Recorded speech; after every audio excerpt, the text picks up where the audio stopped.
Wrapping থেরাপির একটি therapy, এটি সবার জন্য না কিন্তু।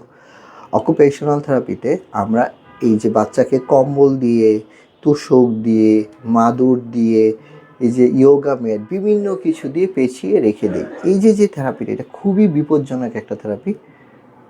এটা সবার জন্য না। জি, ফার্স্ট অফ অল এটা সবার জন্য না। এটা কিন্তু আমি দেখতেছি আমার কাছে যত ক্লায়েন্ট আসে, বাচ্চারা আসে, প্রায় প্যারেন্টসরাই বলে যে র্যাপিং দেওয়া হচ্ছে। আমি র্যাপিং দিচ্ছি, আমাকে বলা হচ্ছে র্যাপিং দেওয়ার জন্য। এটা বাচ্চার জন্য খুবই ভালো এবং ইফেক্টিভ। দয়া করে, বিশেষ করে যে সকল অভিভাবকের শিশুর ইপিলেপসি আছে, মানে খিঁচুনি আছে, ইইজি করানো হয়েছে, তার ইপিলেপসি আছে, খিঁচুনি আছে, কখনো হিস্টোরি ছিল, দয়া করে তাদেরকে কোনোভাবে র্যাপিং করাবেন না, প্লিজ। র্যাপিং করাবেন না, এটা একটা ডেঞ্জারাস এবং বাচ্চা মারা যাওয়ার হিস্টোরি পর্যন্ত আছে আমাদের এই বাংলাদেশে। হ্যাঁ, বাচ্চা র্যাপিং করা অবস্থায় খিঁচুনি উঠে মারা গেছে। কারণ র্যাপিং করলে ও শ্বাস প্রশ্বাস এমনি একটু কম্প্রেশনের মধ্যে থাকে, ওদেরকে প্রচুর স্ট্রেস দেওয়া যাবে না। যে সকল শিশুর ইপিলেপসি আছে ওদেরকে স্ট্রেস দিয়ে সহজে কাজ করানো যাবে না। হ্যাঁ, র্যাপিং করানো যাবে না, অতিরিক্ত পরিশ্রম কাজ করানো যাবে না, অতিরিক্ত জেনে না বুঝে দোলনা করা যাবে না, সুইমিংয়ে দেওয়া যাবে না, সাইকেলিং, এই ধরনের বিগোরাস মোটর কাজগুলো খুব সাবধানে করতে হবে। কি করতে হবে? আপনার নিকটবর্তী একজন অভিজ্ঞ অকুপেশনাল থেরাপিস্টের শরণাপন্ন হতে হবে। জি, এক্ষেত্রে আমি বলবো অভিজ্ঞ অকুপেশনাল থেরাপিস্ট।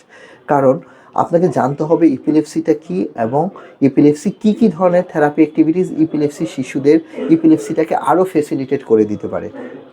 ঠিক আছে, এটা জীবন নাশের একটা ঝুঁকি চলে আসে। হঠাৎ করে খিঁচুনি হলো, সে জানে না কীভাবে ম্যানেজমেন্ট করতে হবে, বাচ্চার জীবন নাশের ঝুঁকি চলে আসতে পারে। এই জন্য ইপিলেপসি বা এই যে র্যাপিং, এগুলা কোনো কামিং বা সেন্সরি থেরাপির নাম দিয়ে এগুলো করানো যাবে না। এটা ডিপ প্রেশার স্টিমুলেশন দেয়, বাচ্চাকে প্রপিওসেপটিভ স্টিমুলেশন দেয়। এটার জন্য হাজার হাজার শত শত স্টিমুলেশন আছে, অ্যাক্টিভিটিস আছে। হ্যাঁ, আপনি জয়েন্ট কম্প্রেশন দেন, আপনি স্ট্রেচিং দেন, আপনি তাকে হামাগুড়ি দেওয়ান, আপনি তাকে ওয়েট বেয়ারিং কাজ করান, অন্য কাজ করান। এই র্যাপিংয়ের বাদে তো আরও অনেক কাজ আছে।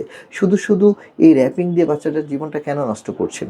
আরেকটা হলো, কিছু বাচ্চার জন্য এটা অনেক ক্ষতিকর। হ্যাঁ, বাচ্চার ফোবিয়া চলে আসে, থেরাপি সেন্টারে ঢুকলেই কান্নাকাটি, চিৎকার চেঁচামেচি শুরু করে দেয় এবং অনেকে চ্যালেঞ্জ দিয়ে বলে এটা করলেই নাকি বাচ্চা সুস্থ হয়ে যাবে। এটা আমাদের অটিজম কোনো নিরাময়যোগ্য কোনো, এটা কোনো রোগ না, এটা একটা ব্রেন ডিসঅর্ডার।